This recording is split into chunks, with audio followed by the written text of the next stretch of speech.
जी बिस्मिल्लाहिर्रहमानिर्रहीम। सबसे पहले तो बहुत बहुत शुक्रिया। तमाम दोस्तों ने इतनी दुआ की और मैं उसको महसूस कर सकता था उस दुआ को, और जिसका ये हुआ कि अल्लाह ताला ने बड़ा करम किया और मैं ठीक हो गया। तो मैं थोड़ा सा, मुझे बहुत सारे दोस्तों ने ये कहा भी कि अपना एक तजुर्बा बताऊं इस सिलसिले में। देखें, जब ये शुरू हुआ तो बहुत हाई ग्रेड फीवर था, बहुत ज़्यादा, और साथ राइगर्स एंड चिल्स, और उसके बाद पूरी बॉडी में एक्स एंड पेन्स। इसके पैटर्न डिफरेंट हैं, मुख्तलिफ लोगों को मुख्तलिफ तरीके से होता है। तो वो पहले 2-3 दिन तो बहुत ही ज़्यादा तकलीफ दे था और इतना दर्द होता है। और फिर जब आपको पता लग जाता है कि कोरोना है तो आप अपने प्यारों को हाथ भी नहीं लगाने देते और किसी को ये भी नहीं कहते कि कोई आपको दबाए या मसाज करे। तो वो फिर आपको खुद ही बियर करना पड़ता है, वो जो हड्डियाँ टूट रही होती हैं आपकी। तो वो ये सारा कुछ था। इस दौरान के में चूँकि हमारे बहुत सारे दोस्त, अभी रिसेंटली हमारे सीनियर थे डॉक्टर, वो बेचारे वेंट पे गए और फिर वो अल्लाह को प्यारे हो गए। और उस उनके एक हफ्ते के बाद उनका जवान बेटा जो है वो भी बेचारा अल्लाह को प्यारा हो गया। तो एक एक थोड़ा सा खौफ तो उसमें आता है, लेकिन मैं अगर आपको अपना ज़ाती तजुर्बा बताऊं तो मुझे खौफ इतना नहीं आया, बिल्कुल। लेकिन मैंने ये सोचा कि अगर अल्लाह ना करे मुझे ये डिटीरियोरेट होता है और मुझे जाना पड़े किसी, यानी हॉस्पिटल में शिफ्ट होना पड़े, और खुदा न खास्ता कोई रेस्पिरेटरी सपोर्ट पे जाना पड़े, तो उसके लिए मैं क्या पेशबंदी करूं। तो मैंने कुछ बैठ के अपना जितनी भी चीज़ें थी को सॉर्ट आउट कर ली, जो अपनी बच्चों से मुतल्लिक थी और जो उनके लिए बाद में कुछ थी। तो मैंने बाकायदा कागज़ के ऊपर लिख लिया, और लिख के सारा करके, मेरे एक बहुत अजीज़ दोस्त हैं, मेरे कोलीग हैं प्रोफेसर, तो उनको एक कॉपी लिफाफा बंद करके भेज दी। मैंने कहा कि अगर ज़रूरत पड़े तो इसको इस्तेमाल कीजिएगा। और मेरे बच्चों में से जो सबसे छोटा बेटा है वो आईटी में, चूँकि वो कंप्यूटर साइंसेज में पढ़ता है, तो उसको मैंने सारे पासवर्ड्स वगैरह और तमाम वो चीज़ें, जो बैंकों के अकाउंट्स और उनकी तमाम चीज़ें, और एक एक चेक बुक के ऊपर एक एक चेक साइन किया हुआ, और उसको सारा बता दिया। तो ये नहीं कि मैं मतलब मुझे लग रहा था कि मैं चला जाऊंगा, लेकिन मुझे लगा कि अगर फ़र्ज़ करें इस तरह की कोई इवेंचुअलिटी होती है तो उसके बाद कम से कम ये चीज़ें तो स्ट्रीमलाइन हों। और फिर मैंने अपने दिल में ये भी सोचा कि मुझे किसी को कोई पैसा वैसा देना है, किसी को पैसे वापस करने हैं, तो उसका देखूं। तो अल्हम्दुलिल्लाह ऐसा तो कोई नहीं था। फिर मुझे ये ख्याल आया कि मैं किसी से, मुझे माफ़ी मैं ओ करता हूँ, किसी से मैंने माफ़ी मांगनी हो तो वो भी मुझे माफ़ी मांग लेनी चाहिए। तो 2-4 दिन मैं इस तरह की सोच में रहा कि जिसमें मैं चीज़ों को देखता रहा, और इस दौरान में बड़ा मज़ा आया जब ये तमाम चीज़ें मेरे दिमाग में चल रही थी। तो मुझे तो बड़ा अच्छा लगा, और मुझे ये लगा कि it's such a wonderful experience कि आप चीज़ें आपके कंट्रोल में हैं। आप अगर फ़र्ज़ करें आपने जाना है तो जाने से पहले आप चीज़ों को सॉर्ट आउट करके जाने की कोशिश कर रहे हैं, और उन्हीं सॉर्ट आउट करने में आपका जो रिलेशनशिप अल्लाह सुब्हाना ताला के साथ है, आप उसको भी सॉर्ट आउट कर सकते हैं, जिसको हम ईमान की कैफियत कहते हैं। और मुझे ये समझ में आया कि ईमान की मौत का मतलब यही है कि अवेयरनेस वाली मौत, जिसमें आपको पता हो कि आप जा रहे हैं और अपनी चीज़ों को सॉर्ट आउट करें। तो लेकिन 2-3 दिन के बाद फिर एक जो और तजुर्बा मैं आपसे शेयर करना चाहता हूँ, वो बहुत ज़रूरी है। अल्लाह हम सबको हिफाजत में रखे। कि मेरा स्टूडेंट ही है, हमारा यहाँ प्रोफेसर ऑफ पल्मोनोलॉजी है, तो आज़म मुश्ताक, बहुत अल्लाह उसको अजर दे। तो वो मेरे घर आया देखने के लिए, तो उसने एक बड़ी अहम बात की कि इस बीमारी में ज़्यादा ख़राब होने की एक वजह यह है कि लोग इसकी ट्रीटमेंट को पोस्टपोन करते रहते हैं और वो डिले करते रहते हैं, और वो अपने तौर पर टोटके इख्तियार करते रहते हैं। तो उसने कहा कि सर, जो ऑप्टिमम ट्रीटमेंट है ना, मैं आपको वो ऑफ़र करूँगा, तो आप मेहरबानी करके आगे से बिल्कुल ना आगे चूं चुरा ना करें। जो मैं कहता हूँ वो आप करते जाएं। जिस वक्त आपको एंटीवायरल की ज़रूरत है, अगर उस वक्त एंटीवायरल ना दी जाए और उस वक्त इंतज़ार किया जाए कि जिस वक्त आपको सांस में तकलीफ होनी शुरू हो जाए, तो by that time that antiviral will be totally useless. तो मैं एक छोटा सा मैसेज ज़रूर ये कन्वे करना चाहता हूँ, और आई थिंक मेरे केस के अंदर इस बात ने बड़ा एक डिटरमेंटल यानी हुआ कि जो ही एंटीवायरल इंजेक्शन मुझे लगने शुरू हुए, वो थोड़े टफ होते हैं उनको रिसीव करना, लेकिन ये कि उसके विद इन 12 आवर्स मैं एकदम वापस, मैं ज़िंदगी में वापस आना मैंने शुरू कर दिया। तो मैं ये गुजारिश करता हूँ कि अल्लाह ना करे हम में से या हमारे प्यारों में से किसी को अगर ये कोरोना हो, तो किसी एक्सपर्ट की ट्रीटमेंट को, ऑप्टिमम जो ट्रीटमेंट है उसको हमें लेना चाहिए। तो बहरहाल ये 8-10 दिन मुश्किल गुजरे, फिर आहिस्ता आहिस्ता मैं ठीक होना शुरू हो गया, और अल्हम्दुलिल्लाह अल्लाह ने करम किया। तो ये तो था इसके बारे में। अब मेरा ख्याल है हम अपने मौजू की तरफ आएँ, जहाँ तक मुझे याद है कि जब हमने शुरू किया ये बताए, पासवर्ड पासवर्ड वापस ले लिए बच्चों से? वो इज ट्रस्ट वर्दी कोई बात नहीं, और ऐसी कोई खुफिया जी चीज़ है भी जी, नहीं। बिस्मिल्लाह। अच्छा, तो मैं जी नौरीन ये कहना चाहता था कि आपको याद होगा कि हमने जब अपनी गुफ्तगू शुरू की थी, तो हमने ये कहा था कि हमारी ज़िंदगी के जो मुख्तलिफ आस्पेक्ट हैं, उनमें से 4 मेजर आस्पेक्ट हैं कि जिनके फ्रेमवर्क के अंदर रहकर हम अपनी सेल्फ ग्रोथ के बारे में बात कर सकते हैं। वैसे तो बहुत सारे आस्पेक्ट हैं, मगर वो 4 हैं जो प्रीडोमिनेंट हैं। और वो जैसे कि आपको याद होगा कि हमारा एक फिजिकल एस्पेक्ट था, इंटेलेक्चुअल एस्पेक्ट था, इमोशनल एस्पेक्ट था और स्पिरिचुअल एस्पेक्ट था।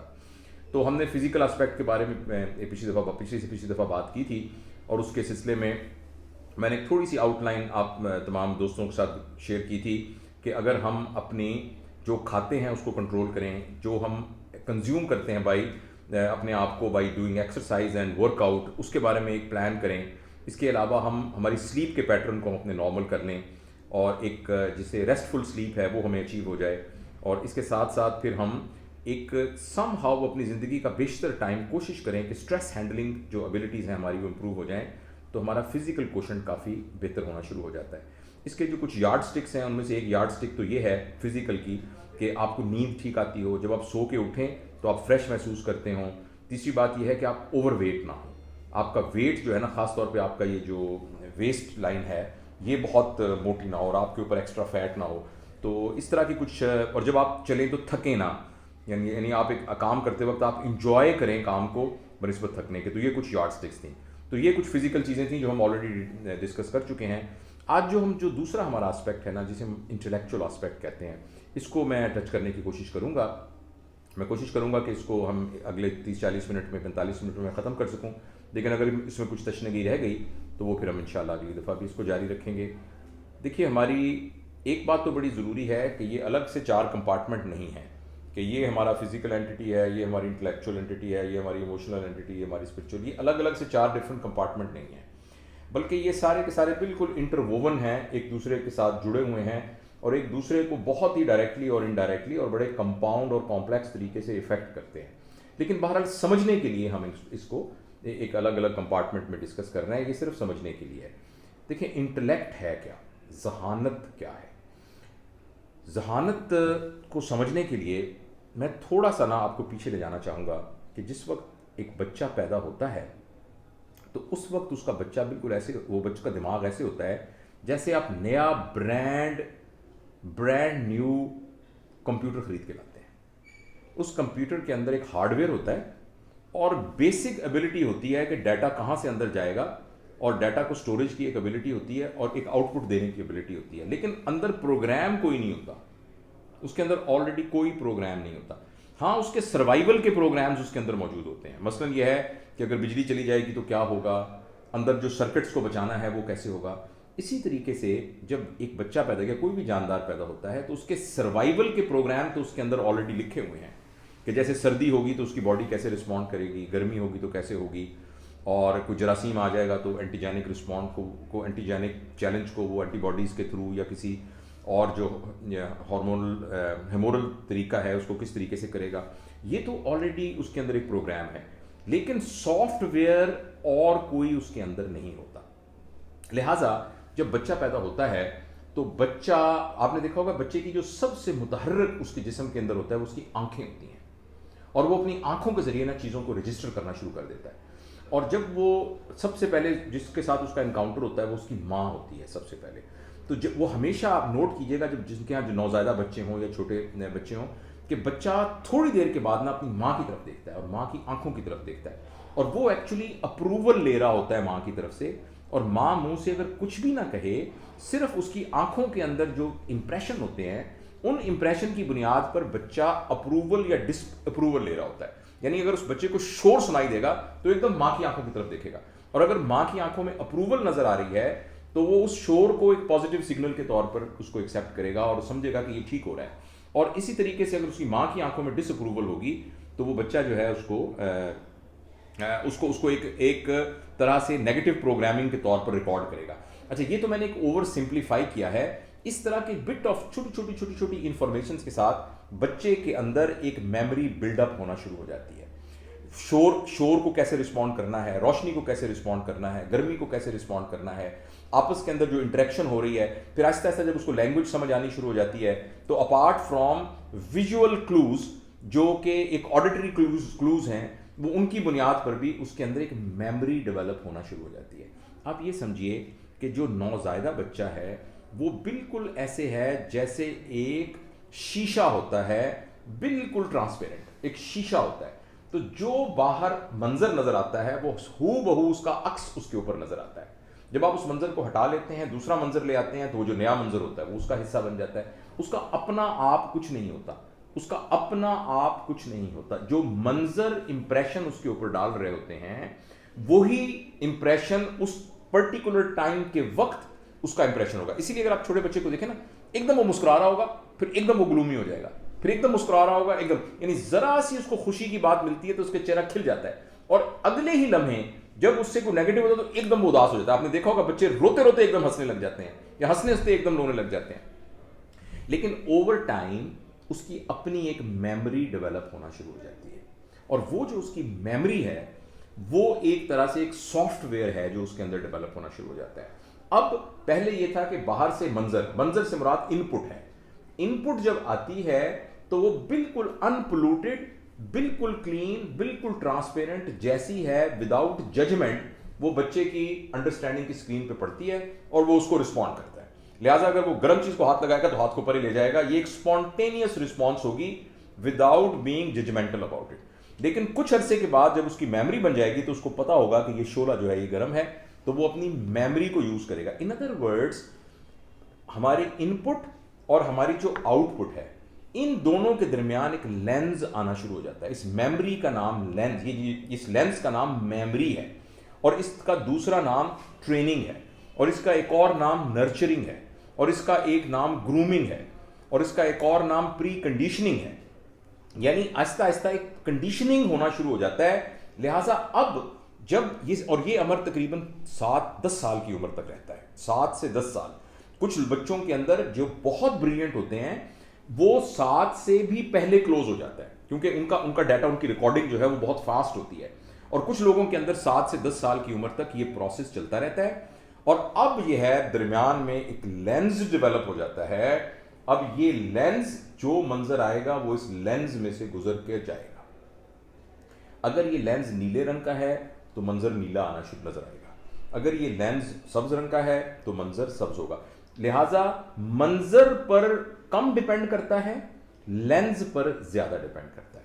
इसका नाम है मेमोरी। इसीलिए इस बात पर जोर दिया जाता है कि पहले 7 से 10 सालों में अगर बच्चों की तरबियत के अंदर कोई ग्रॉस किस्म की गड़बड़ हो जाए तो उनकी प्री कंडीशनिंग और उनका, इसका दूसरा नाम हैबिट पैटर्न है, तो जो हैबिट पैटर्न है और थॉट पैटर्निंग है वो इस कदर एबनॉर्मल हो जाएगी कि अब सारी जिंदगी जब उनके पास डाटा आएगा तो वो उस डाटा की इंटरप्रिटेशन नॉन जजमेंटल होकर नहीं कर पाएंगे, बल्कि वो इस बुनियाद पे करेंगे कि उनकी प्री कंडीशनिंग कैसे हुई है।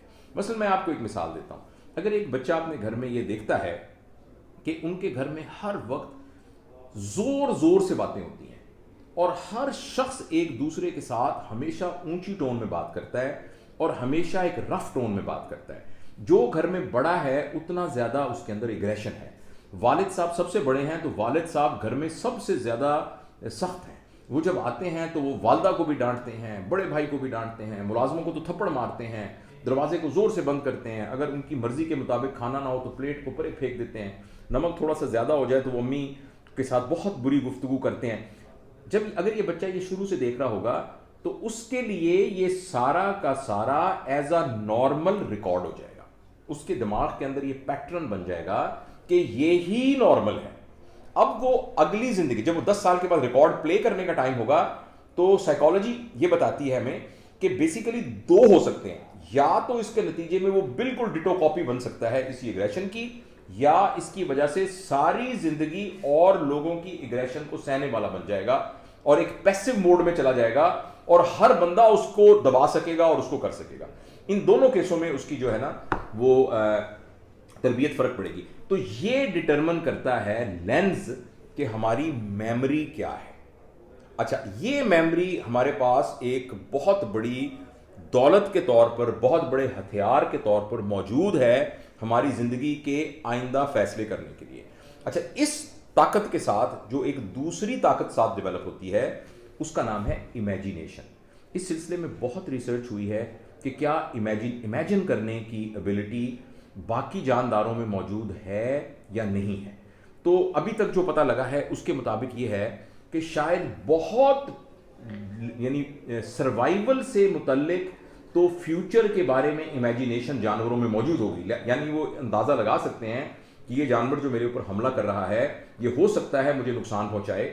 इस हद तक तो ठीक है, लेकिन एक नया लाया अमल बनाने के लिए और अपनी ज़िंदगी को एक नए तरीके से मॉडिफाई करने के लिए जो इमेजिनेशन है वो शायद सिर्फ इंसानों को ही मैसर है।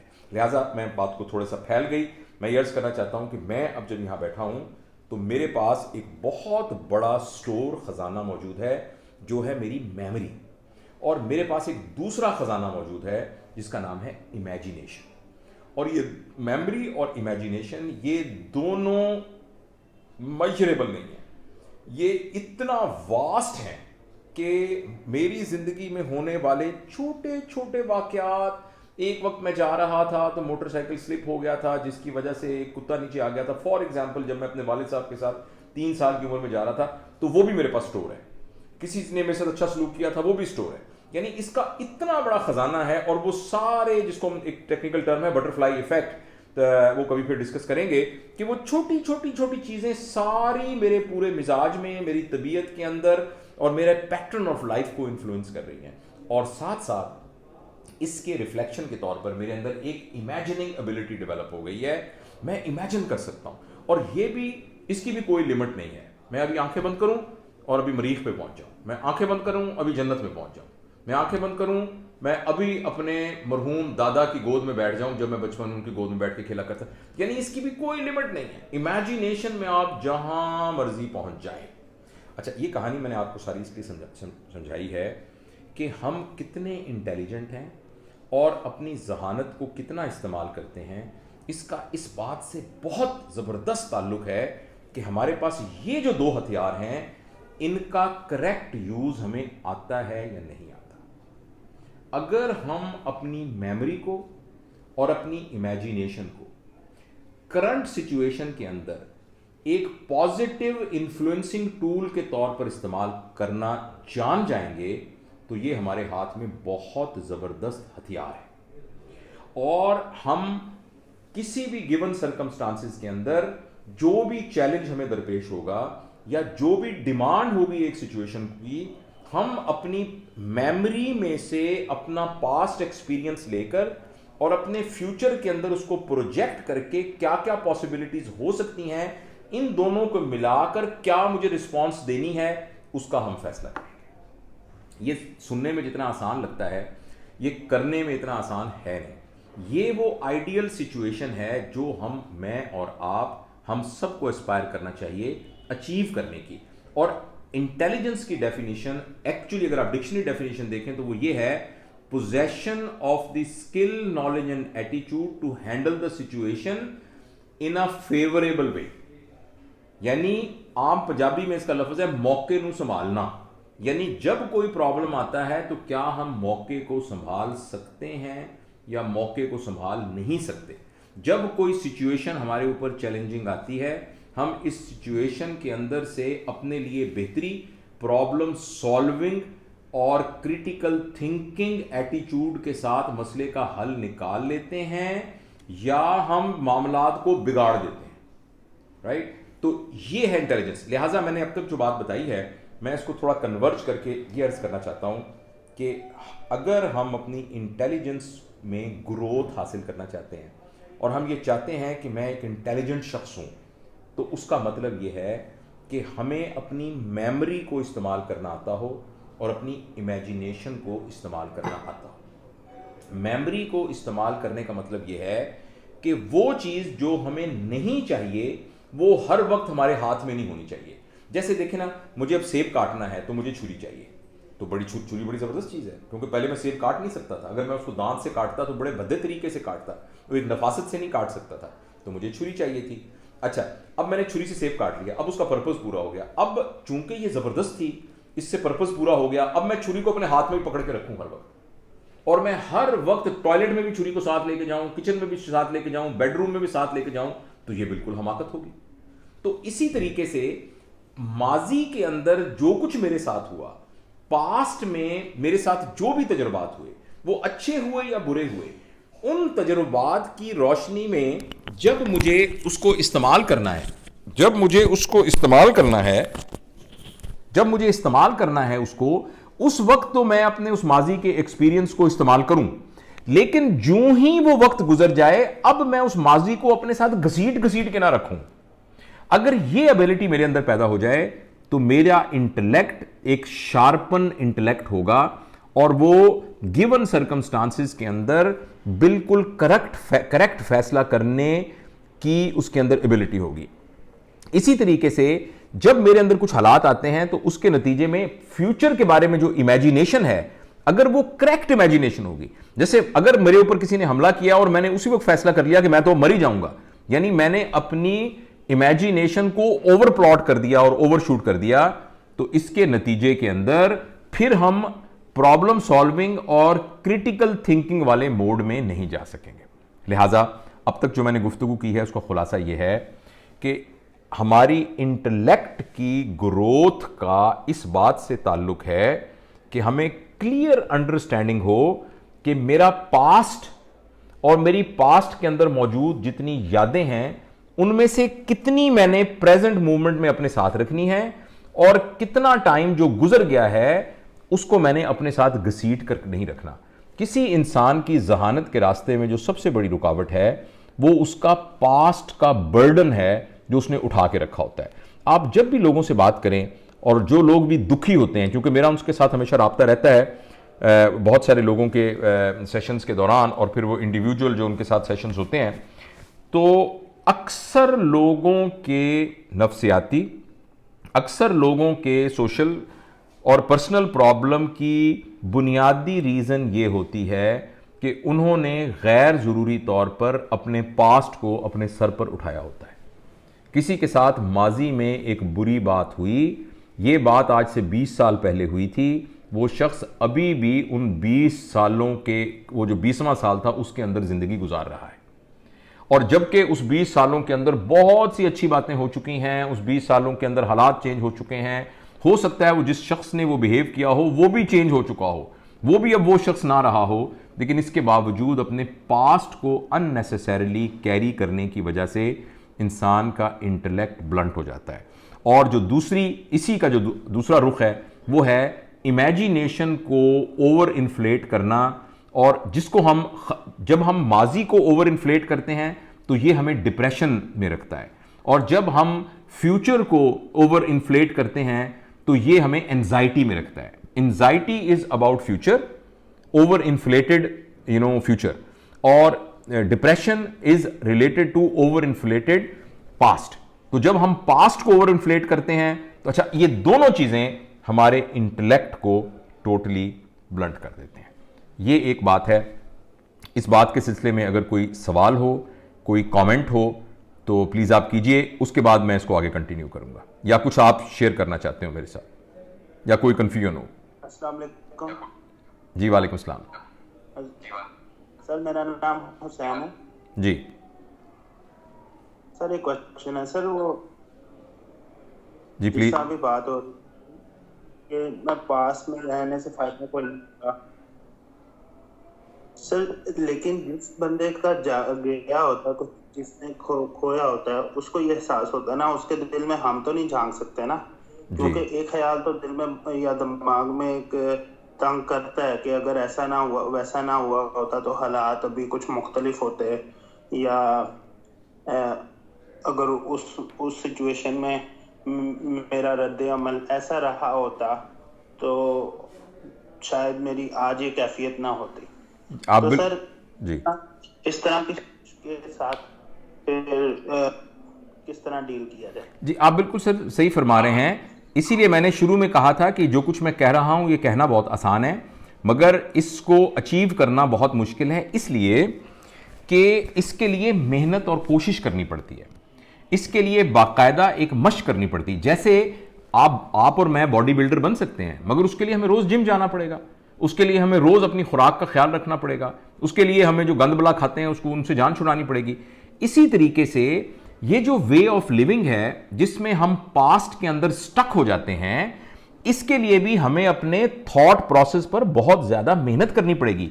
लेकिन अगर आप ये कहें कि इसमें से कैसे निकलें, देखिए एक लॉजिकल बात है कि पिछली सर्दियों में बहुत ज्यादा ठंड थी, इसलिए हमने घर में हीटर जलाया हुआ था। अब चूंकि बहुत ठंड थी और हमने हीटर जलाया हुआ था, तो लिहाजा अब गर्मियों में भी हम हीटर जलाएंगे। तो आप इस बात पर हंसेंगे, इस बात के ऊपर, क्योंकि वो जो ठंड थी वो तो गुजर गई। इसी तरह से कोई तजुर्बा जितना भी खौफनाक था, वो तजुर्बा हमारी जिंदगी में जितना भी डिटरमेंटल था और उसकी वजह से हमारी जिंदगी में जो भी इंफ्लुएंस आया, तो एक्सरसाइज और समझने की बात यह है कि वो तो गुजर गया, वो तो अब एग्जिस्ट नहीं करता। आप दरिया के अंदर पैर लटका के बैठे हैं और आप कहते हैं कि मैं पिछले 2 साल से इस पानी में पैर लटका के बैठा हूं, मगर 2 साल पहले जो पानी था आपके पैरों के नीचे, वो वहां से गुजर के समंदर में जा चुका है। ये नया पानी है, ये वो पानी नहीं है। तो जिंदगी अपने बहाव के साथ एक जा रही है। हमारी जिंदगी के अंदर एक बहुत बड़ा मिसहैप हुआ, हमारी जिंदगी में इतना बड़ा मिसहैप हुआ कि उस मिसहैप ने हमारी जिंदगी का पूरा रुख तब्दील कर दिया। उसने हमें बहुत बड़ा फाइनेंशियल धचका पहुंचाया, इमोशनल धचका पहुंचाया, फिजिकल धचका पहुंचाया, लेकिन वो गुजर गया। और उसके साथ इंटेंगल होने से हमने अपने उस सफर को मुनकता कर दिया, और जो कुछ हम अपनी जिंदगी के साथ आइंदा की जिंदगी में कर सकते थे, उसकी अपॉर्चुनिटी भी हमने जाया कर दी। ये वो एक्सरसाइज है जो समझनी जरूरी है। जो आप बात कह रहे हैं, मैं ना सिर्फ आपकी बात से एग्री करता हूं, मगर मैं इस बात को बहुत अच्छे तरीके से समझ रहा हूं। और हम में से अक्सर लोगों का यह मसला है कि दूसरा आदमी जो बाहर बैठा है, वो उसके जज्बात और उसके ख्यालात को नहीं समझ सकता कि वो किस इमोशनल स्टेटस में गुजर रहा है। लेकिन एब्सोल्युटली स्पीकिंग, ये बात बहरहाल बिल्कुल दुरुस्त है कि जिंदगी कभी भी रुक नहीं जाती। जब हम एक माजी के वाक़े के साथ अपने आप को फंसाकर रोक लेते हैं, तो वो तमाम अपॉर्चुनिटीज जो जिंदगी हमें जिंदा रहने की वजह से प्रोवाइड करती है, वो अपॉर्चुनिटीज भी हमारे हाथ से निकल जाती हैं। लिहाजा हम में से अगर किसी को इस तरह, मैं बात खत्म कर लूं, हम में से अगर किसी के साथ इस तरह का कोई खौफनाक तजुर्बा हुआ है, तो उसको खामोशी से बैठ के, मुराकबे में बैठ के अपने आप को यह समझाना है कि ये देखिए, जैसे फॉर एग्जाम्पल एक शख्स की हादसे में बाजू कट गया, जाहिर है ये बहुत दुख की बात है, एक आदमी का बायां बाजू कट गया है, अब वो एक हाथ है। अच्छा, अब इसमें तो कोई शक नहीं है कि ये बहुत बड़ा उसको नुकसान हो चुका है, लेकिन इसमें जो पॉजिटिव एटीट्यूड है वो ये है कि मेरा एक बाजू कट गया, अब मेरे पास ये बाजू नहीं है, अब मेरे पास सिर्फ एक बाजू है। मैं इस एक बाजू से कैसे अब अपनी जिंदगी के बारे में आइंदा प्लान करूंगा। ऑब्वियसली आपकी प्लानिंग के अंदर लिमिटेशन होगी, आपको कुछ चीजों को कंप्रोमाइज करना पड़ेगा, कुछ चीजों को ऑल्टर करना पड़ेगा, लेकिन इस बात की बहुत ज्यादा स्टडीज के साथ यह बात प्रूव हो चुकी है कि बड़े बड़े हादसात के बाद भी जब लोगों ने अपने आप को पॉजिटिवली उसमें एडजस्ट कर लिया, तो उनके एडजस्ट करने के बाद उनका जो इनर हैप्पीनेस का लेवल था, वो उस हैंडीकैप के बावजूद भी वो अचीव हो गया जो कि उस हैंडीकैप से पहले था। तो इस सिलसिले में मैं ये कहना चाहूंगा। और कोई बात?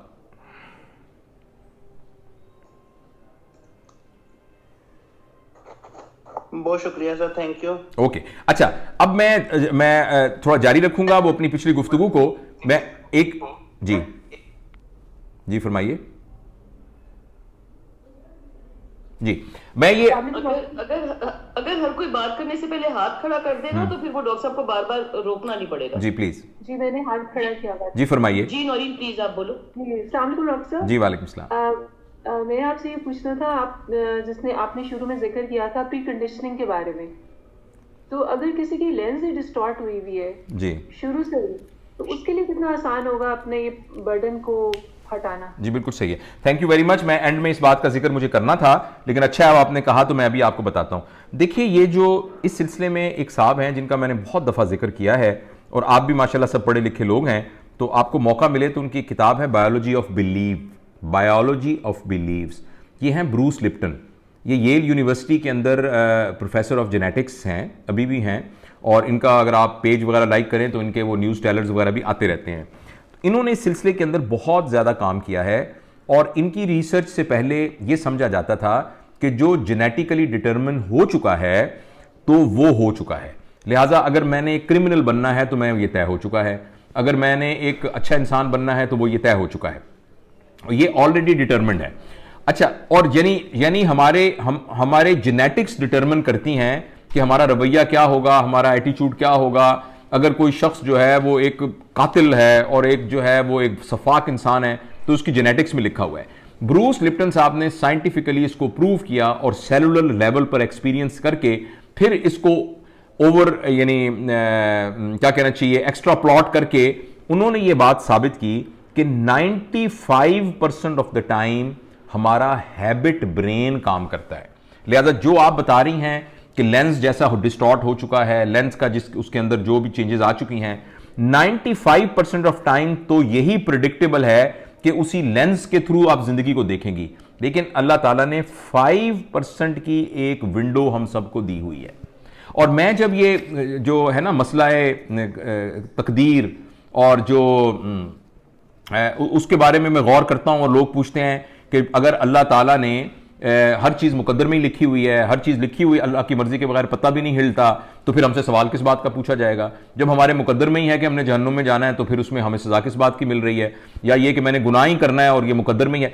मुझे तो यानी इसकी जो रिलीजियस एक्सप्लेनेशंस हैं वो भी मेरी नज़र से गुजरी हैं, लेकिन उसकी जो साइंटिफिक मुझे समझ में आई है ना, वो ये समझ में आई है कि चाहे 95% आपका लेंस बन गया जो आपके इख्तियार में नहीं था, और जिस सिस्टम के अंदर आप रहे, जो आपका माहौल था, उसमें आपकी प्री कंडीशनिंग हो गई, लेकिन 5% की एक विंडो हमेशा खुली रहती है और मौजूद रहती है।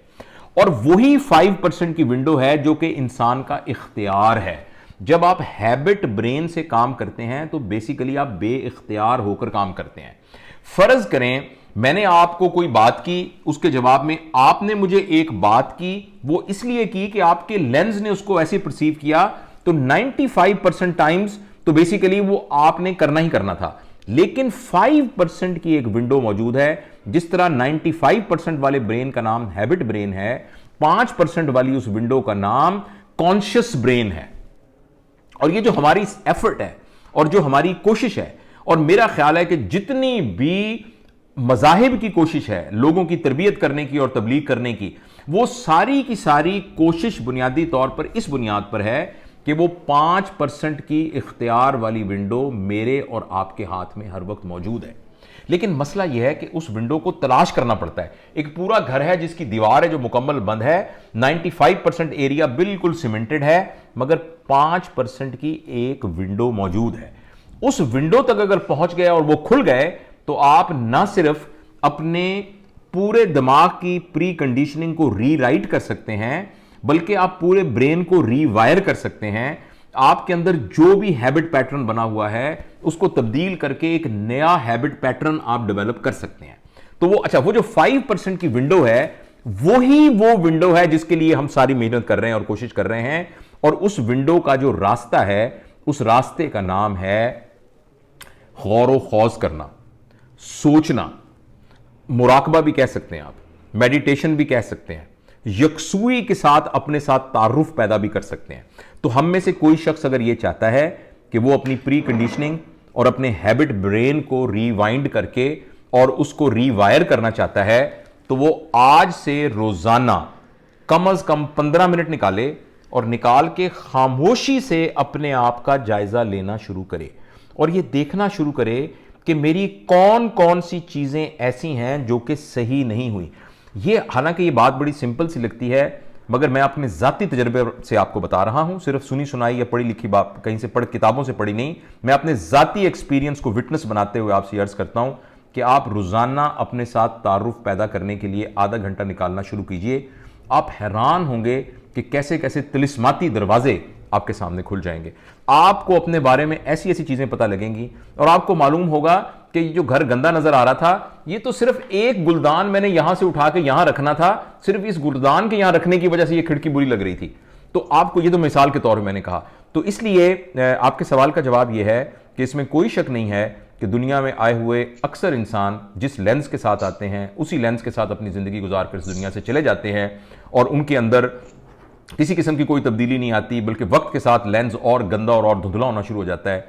मगर खुशकिस्मत लोग वो होते हैं वो जो उस 5% की अपनी विंडो को तलाश कर लेते हैं।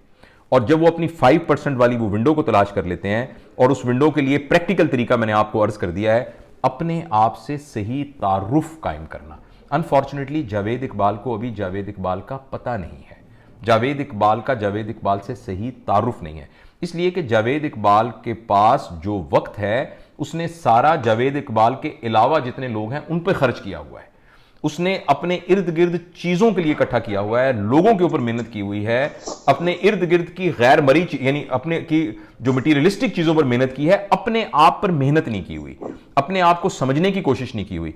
अगर हम अपने आप को समझने की कोशिश करेंगे तो हमें उस 5% विंडो का रास्ता नजर आ जाएगा और उसके जरिए से हम अंदर जाकर फिर उस गंद की सफाई कर सकते हैं।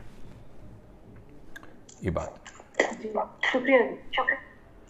अच्छा सर, क्वेश्चन। श्योर सर, मेरा ये सवाल है कि उबैद सर, मेरा नाम है उबैद शाह जी।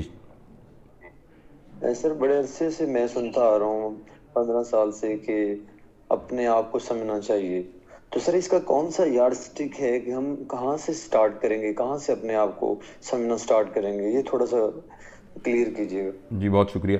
बस वो हमने जो वो 4 फ्रेमवर्क बनाए हैं ना सर, बताए थे, आप बिस्मिल्लाह करके उसी से शुरू कर दीजिए। सबसे पहले अपनी फिजिकल बॉडी को समझना शुरू कर दीजिए कि क्या मैं और आप अपनी फिजिकल बॉडी के साथ इंसाफ कर रहे हैं कि नहीं कर रहे हैं, राइट? यानी हमारी सेहत ठीक है कि नहीं, यानी हमारी सेहत ठीक है कि नहीं। और अगर आपने पहले प्रोग्राम्स में हमारे साथ उबैद साहब शामिल थे, यानी ये कि मैं खा ठीक रहा हूं, यानी मैं एक्सरसाइज ठीक कर रहा हूं, यानी मेरी स्लीप पैटर्न ठीक है, यानी जो अल्लाह ने ये मुझे फिजिकल जिंदगी दी है इसका मैं हक अदा कर रहा हूं कि नहीं कर रहा। पहली तो अपनी फिजिकलिटी को समझने की कोशिश कीजिए। अगर हम अपनी फिजिकलिटी को समझ लें, सिर्फ फिजिकलिटी को ही समझ लें, तो हमारे 15, 20, 30% प्रॉब्लम तो यहीं से हल हो जाते हैं। और बहुत अच्छा, उसके बाद जो दूसरा स्टेप समझने का है वो है जो हम आज डिस्कस कर रहे हैं, वो है अपनी इंटेलेक्ट को समझने की कोशिश कीजिए। इंटेलेक्ट का मतलब यह है कि मेरी 24 घंटे की जिंदगी में मेरे ऊपर माजी का बर्डन तो नहीं रहता। देखिए ना, मुझसे मिलने के लिए मैं इस वक्त बैठा हूं, मेरे साथ ये 4-5 लोग और भी दोस्त बैठे हैं। अब ये बच्चा मेरे सामने बैठा हुआ है, इस बच्चे का नाम अहमद है, सामने बैठा हुआ है। अच्छा, आपने उसको नहीं देख पा रहे। अहमद से जब मैं बात कर रहा हूं, अब अहमद ने आके मुझे एक बात सुनाई है, एक बात, कोई प्रॉब्लम सुनाया है। अब मेरा प्रॉब्लम यह है कि अहमद का एक इंप्रेशन मेरे जहन के अंदर है और वो इंप्रेशन अच्छा है या बुरा है। उस इंप्रेशन में लिखा हुआ है कि अहमद एक जिद्दी लड़का है, या उस इंप्रेशन में लिखा हुआ है कि अहमद एक बहुत मासूम लड़का है। मैं एक्चुअली जो ये बात अहमद कर रहे हैं, मैं उस बात को रिस्पॉन्ड नहीं कर रहा, मैं उस इंप्रेशन से बात कर रहा हूं जो इनके बारे में मेरा है। तो इनफैक्ट कितनी खौफनाक बात है कि हम सारी जिंदगी लोगों से कभी मिलते ही नहीं है। हमारे अपनी बीवी बच्चों से हम नहीं मिलते, अपने मां बाप से नहीं मिलते, अपने दोस्त, हम जिनसे मिलते हैं वो इंप्रेशंस हैं जो उनके बारे में हमारे दिल के अंदर है। तो दूसरा जो एस्पेक्ट था फिजिकल, वो ये था कि कहीं मैं पूरी जिंदगी उस तरह के इंप्रेशंस पर तो नहीं गुजार रहा। मेरी सारी जिंदगी के अंदर वो जो मेरे अंदर इंप्रेशंस बने हुए हैं, मैं उन्हीं की बेस पर तो लोगों के बारे में सही या गलत का फैसला नहीं कर रहा। मैं इस बात पर जज नहीं कर रहा इस वक्त जो उन्होंने बात की है ये कितनी लॉजिक है, बनिस्बत इस बात पर फैसला कर रहा हूं कि ये पहले क्या था, राइट?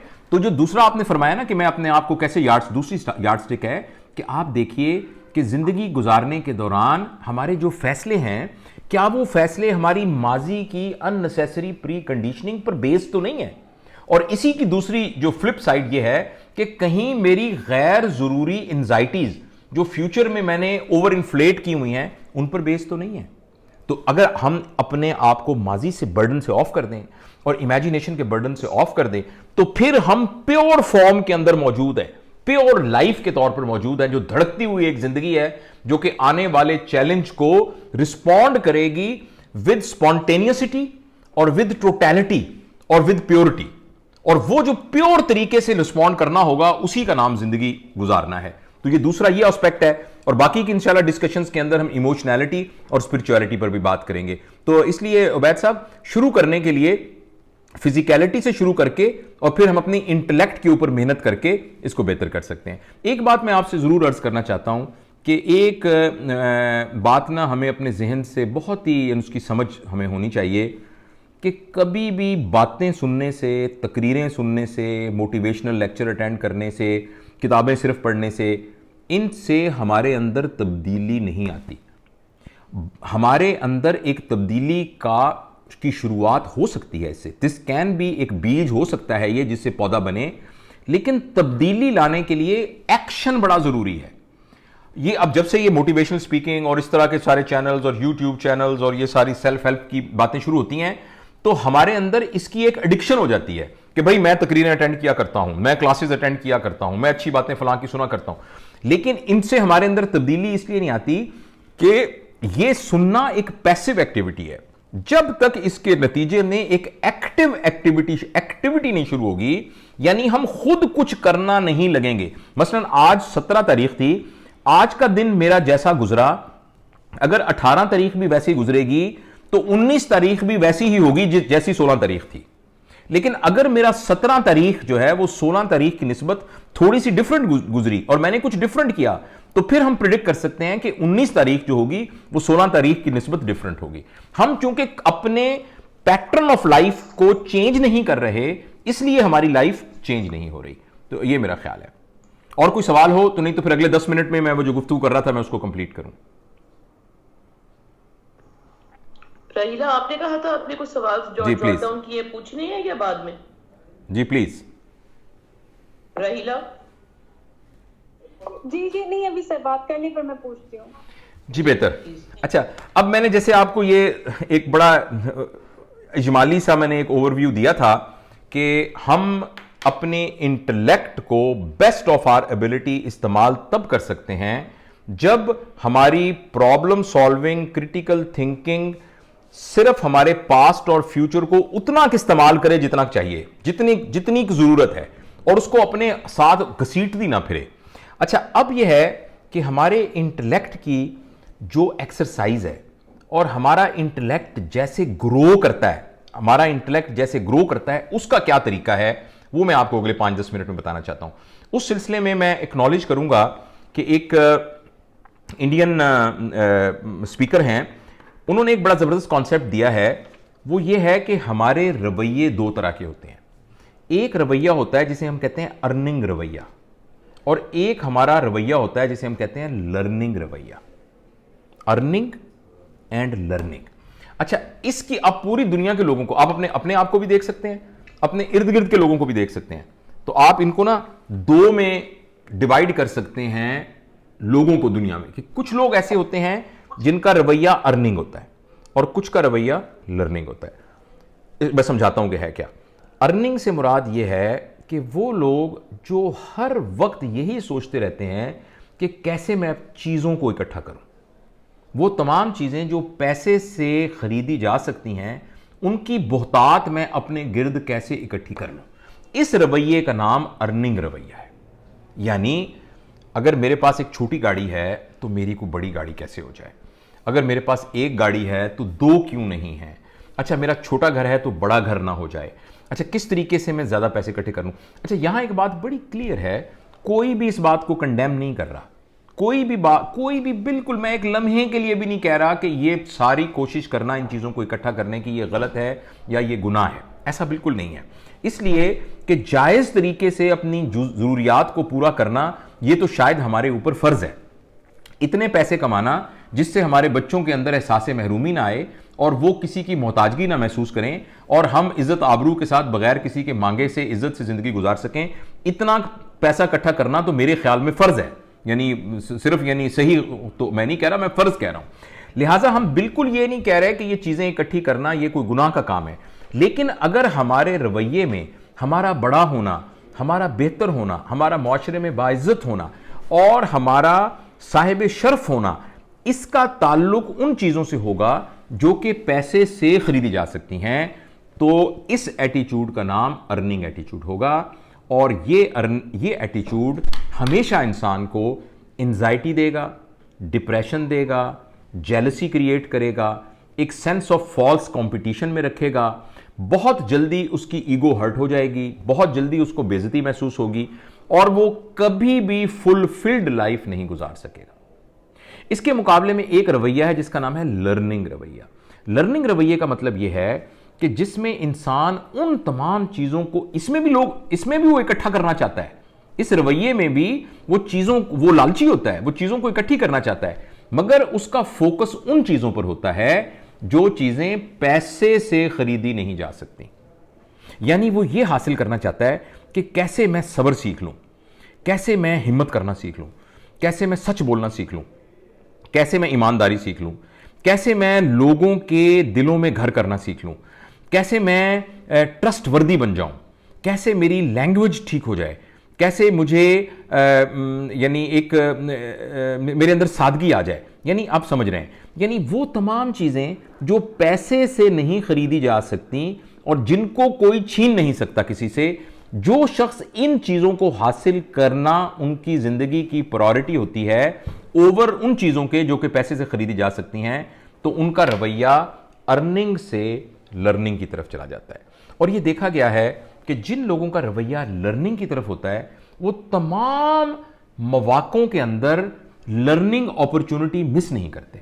यानी अगर वो बीमार हुए तो उस बीमारी से उन्होंने क्या सीखा, ये भी उनके लिए एक बड़ी जबरदस्त नेमत के तौर पर होगा। फर्ज करें किसी ने उनके साथ बहुत बुरा सलूक किया, तो इस बुरे सलूक में अर्निंग एटीट्यूड वाला डिप्रेस हो जाएगा, लर्निंग एटीट्यूड वाला, हेलो मैं डिस्कनेक्ट तो नहीं हो गया जी? आई थिंक मैं डिस्कनेक्ट हो गया। हेलो, नहीं सर, आवाज आ रही है और तस्वीर भी आ रही है? जी सर। जी बेहतर। तो जो अर्निंग एटीट्यूड वाला शख्स होगा, तो अर्निंग एटीट्यूड वाला शख्स नामसायद हालात में भी स्ट्रांग होकर निकलेगा। लिहाजा उसको किसी ने धोखा दिया, उसको कोई प्रॉब्लम हुआ जिसकी वजह से उसके सारे मसाइल हुए, उस सारे में से चूंकि उसका एटीट्यूड लर्निंग है, तो उसने सीखा कि जब लोग इस तरीके से बिहेव कर रहे होते हैं, ऐसी सूरत में मुझे क्या करना चाहिए था, जब लोग ये कर रहे होते हैं तो मुझे क्या करना चाहिए था, जिसके नतीजे में ये तजुर्बा उसको एक स्ट्रांग करके लेके जाएगा। तो लिहाजा अगर हम लोग हम अपने इंटेलेक्ट को स्ट्रांग करना चाहते हैं और हम ये चाहते हैं कि हम, और मैंने दोबारा में जो लोग लेट शामिल हुए हैं, इंटेलेक्चुअल होने यानी इंटेलिजेंट होने की डेफिनेशन मैंने ये की थी कि हमारे ऊपर जब भी कोई चैलेंज आ जाए, क्या हम उसमें से एक ट्रायम्फ और एक कामयाब होकर उसमें से निकलते हैं कि नहीं निकलते हैं। जो शख्स एक मसाइल में से प्रॉब्लम को सॉल्व करके एक विन विन सिचुएशन के साथ निकल आता है, तो वो एक इंटेलिजेंट शख्स है। तो अगर हम अपने इंटेलेक्ट को बढ़ाना चाहते हैं तो हम कोशिश करें, पहली बात यह है कि माजी और मुस्तकबिल के सही इस्तेमाल को सीखें, और नंबर 2 यह है कि अपने एटीट्यूड को अर्निंग से लर्निंग की तरफ लेकर आए। और आप ये कहेंगे कैसे होगा, इसके लिए भी हमें वही तरीका एक ही है, और वो तरीका है अपने ऊपर मेहनत करना, गौर व खौस करना, बैठ के समझना, और अपनी वो तमाम बातें जिनकी बुनियाद पर मेरा एटीट्यूड अर्निंग है, वो क्या बातें हैं उनको मैं सही समझूं, उन फैक्टर्स को आइडेंटिफाई करूं और उनको फिर करेक्ट करने की कोशिश करूं, और अर्निंग से लर्निंग एटीट्यूड की तरफ अपने आप को शिफ्ट कर दूं। तो आप देखिएगा कि हमारी इंटेलेक्ट शार्प होना शुरू हो जाएगी, और उसकी निशानी ये होगी कि हमारी ज़िंदगी में से मसाइल कम होना शुरू हो जाएंगे, और जो जितने भी ट्रबलिंग चैलेंजेस हैं, हम उसमें से सक्सेसफुल बाहर निकलना शुरू हो जाएंगे।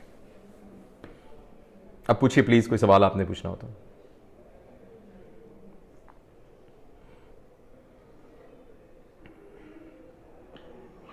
पिछले लेक्चर में से कुछ सवाल थे, प्लीज पूछ लें। जी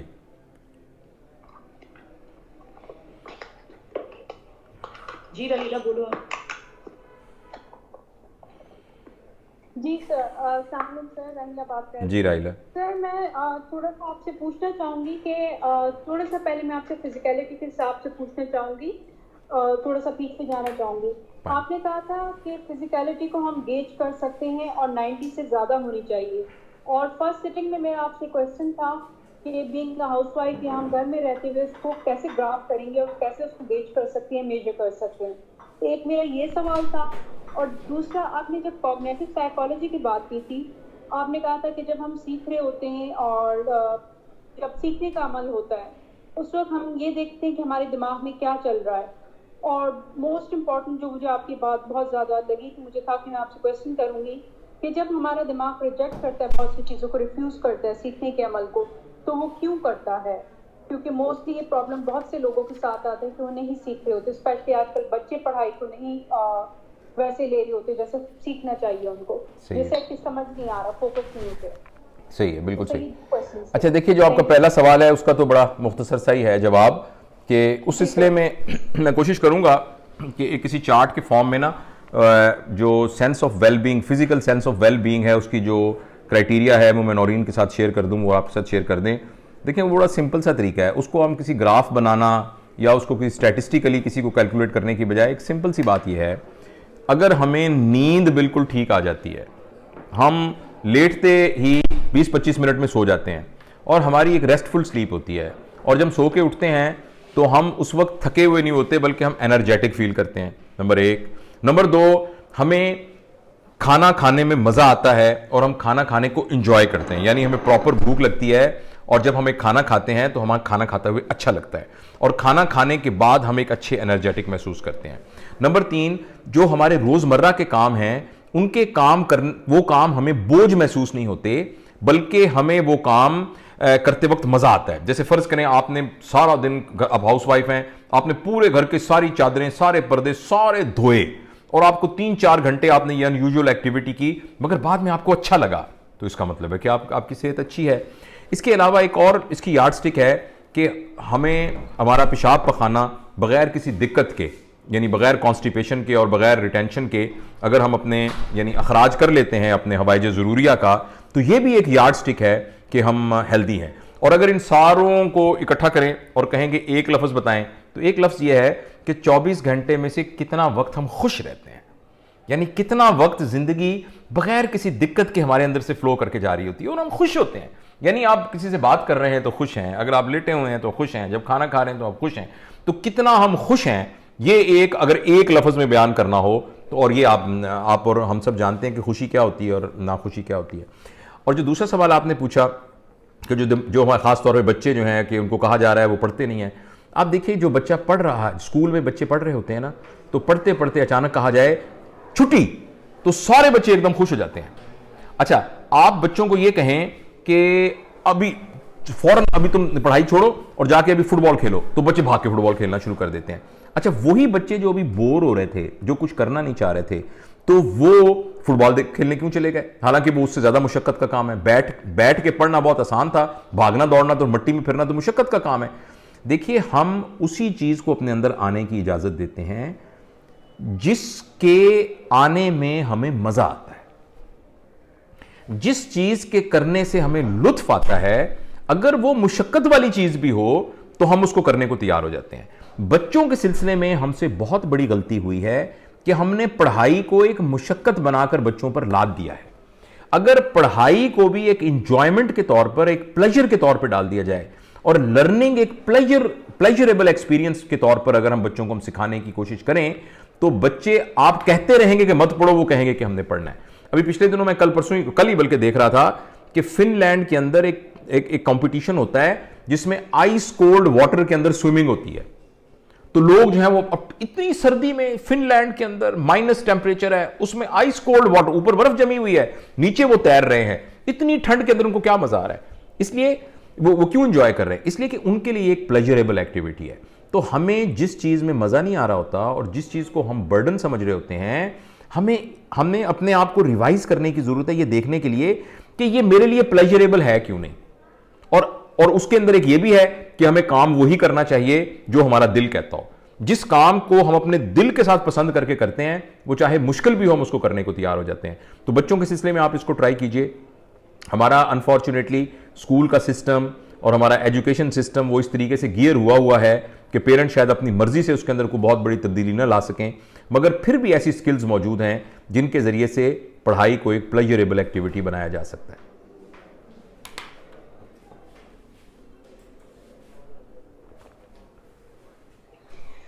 ठीक है sir, thank you so much sir. ये तो बच्चों के लिए था, जैसे बड़ों के लिए भी कोई अगर चीज़ आपने, क्योंकि उसमें ये भी बताई थी, एक चीज़ मेंशन की थी कि पैगंबर और नबी के अलावा आप दुनिया में सारी चारों अर्नेबल ट्रेड्स है, आप लर्न कर सकते हैं एट एनी एज। जी बिल्कुल। तो मुझे यही कहा कि अगर हम किसी भी एज में कुछ सीखना चाहें तो वो कैसे सीख सकते हैं, और अगर नहीं हम सीख पा रहे होते तो हमारा ब्रेन उस चीज को क्यों रिजेक्ट करता है और कैसे, क्या इसलिए कि हम उस चीज के बारे में सफिशिएंटली मोटिवेटेड नहीं होते। ओके, देखिए मोटिवेशन की, मैं कभी इंशाल्लाह मोटिवेशन पे बात करेंगे। मोटिवेशन की डेफिनेशन, मोटिवेशन निकलता है लफ्ज मोटिव से। मोटिव का मतलब होता है पर्पस, ऑब्जेक्टिव ना। मोटिव, आपका मोटिव क्या है, यानी आपका ऑब्जेक्टिव क्या है। अच्छा, उस मोटिव तक पहुंचने के लिए जो एनर्जी चाहिए, उस एनर्जी का नाम मोटिवेशन है। और उस एनर्जी के सिलसिले के अंदर दो शराइत बहुत जरूरी हैं। एक तो वो एनर्जाइज्ड हो और नंबर दो वो सस्टेन्ड हो। लिहाजा जब भी हमने कोई काम करना हो, उस काम के लिए अगर आप मोटिवेटेड नहीं हैं तो वो आप काम नहीं करेंगे। और मोटिवेशन की डेफिनेशन यह है कि आप उस काम करने के सिलसिले में आप में जो तवानाई मौजूद है वो सस्टेन्ड है और वो एनर्जाइज्ड है। अगर वो एनर्जाइज्ड यानी एक जज्बा मौजूद है, मैंने K2 पर चढ़ना है, मैं K2 पर चढ़ना है हर सूरत, अब ये जो फीलिंग है, और दूसरी इसके साथ है कि ये सस्टेन्ड है, ये नहीं कि अभी शाम तक मेरे अंदर जज्बा था मगर कल को खत्म हो गया तो फिर मैं नहीं चढ़ सकूंगा। लिहाजा आप अभी ट्राई कीजिए राहिला कि जो काम आप करना चाहती हैं ना, आप उसके लिए मोटिवेट होइए। यानी एक फैसला कीजिए कि आज है 17 दिसंबर, जनवरी की फलां तारीख तक मैंने ये स्किल सीखनी है, ऐसी की तैसी मैंने सीखनी है। अब ये वो एक एलिमेंट उसका हो गया जो कि है एनर्जाइज्ड, और दूसरा है सस्टेन्ड, कल भी ये करना है, परसों भी ये करना है। अब आप देखिएगा कि जो आपने टारगेट मुकर्रर किया है उससे बहुत पहले आप वो काम सीख लेंगी। Thank you sir. Okay sir, thank you so much sir. मैं आपसे एक रिक्वेस्ट करूंगी, आपकी बातें इतनी खूबसूरत होती हैं, थैंक यू सो मच। मैं आपसे एक रिक्वेस्ट करना चाहूंगी कि आप अपने सिटिंग के एंड में कोई ना कोई होम टेक मैसेज हम लोग को जरूर दिया करें, कोई एक प्यारी बात, कोई मोटिवेशनल मैसेज जो हम जरूर पूरे हफ्ते उसको याद रखें और उसमें अमल करने की कोशिश करें। मेरी आपसे रिक्वेस्ट है, आई होप सब चाहिए। मेरा ख्याल है वो जितनी बातें मैंने की हैं तो वो सारी की सारी वही थी। तो एक वही बात जो मैंने पहले की है वो मैं आपसे दोहराना चाहता हूं कि देखिए एक शेर है किसी का कि सिर्फ बातों से कुछ नहीं होता, काम करने से काम होते हैं। सिर्फ बातों से कुछ नहीं होता, काम करने से काम होते हैं। तो अभी 1 घंटा हमने बात की है ना, तो आप मेरे ऊपर डिपेंड ना कीजिए, आप खुद सोचिए कि इन सारी बातों में से एक बात कौन सी ऐसी है जो मैं पहले नहीं करती थी और अब मैंने करनी है आज से। और वो जो एक बात के मुतल्लिक जितनी भी पॉजिटिविटी है वो आपको अभी से अचीव होना शुरू हो जाएगी। तो ये है कि सिर्फ बातों से कुछ नहीं होता, काम करने से काम होते हैं। अगर हम कोई ना कोई एक्टिविटी करना शुरू हो जाएंगे तो हम, जैसे कुछ आप लोग, अभी मैंने आज कितनी तफसील से बात बताई कि माजी को कैरी नहीं करना चाहिए, तो आप एक कॉन्शियस एफर्ट करके आप 2 घंटे, आप कहेंगे जी 2 घंटे में 24 घंटे में से ऐसे निकालती हूं या निकालता हूं जिस दौरान में मैं बैठ के ये मश्क करूंगा कि मैं उस दौरान के अंदर किसी पास्ट को अपने अंदर नहीं आने दूंगा। फॉर एग्जाम्पल, मैं ये किताब लेता हूं और ये मैं किताब पढ़ना शुरू करता हूं और इस किताब को मैं 1 घंटा पढ़ूंगा और इस 1 घंटे के दौरान मैंने इस किताब के अलावा किसी और चीज को जहन में नहीं लाने देना। या फॉर एग्जाम्पल आप कहें कि मैंने अपने बच्चे को होमवर्क कराना है, अपने बेटे को, मैं इस 1 घंटा उसको होमवर्क कराऊंगी और उस 1 घंटे के दौरान मैंने अपने जहन में कोई और किचन का ख्याल, दोस्त को ख्याल, लड़ाई मैंने नहीं आने देना। अच्छा, आप इस बात को सोचे और सोच के उसको करना शुरू कर दें। आप देखेंगे कि आपकी ये 1 घंटे की मश्क आपको अगले 1 घंटे के लिए भी फोकस्ड होने पर माइल रखेगी। तो टेक होम मैसेज यही है कि सिर्फ बातों से कुछ नहीं होता, काम करने से काम होते हैं।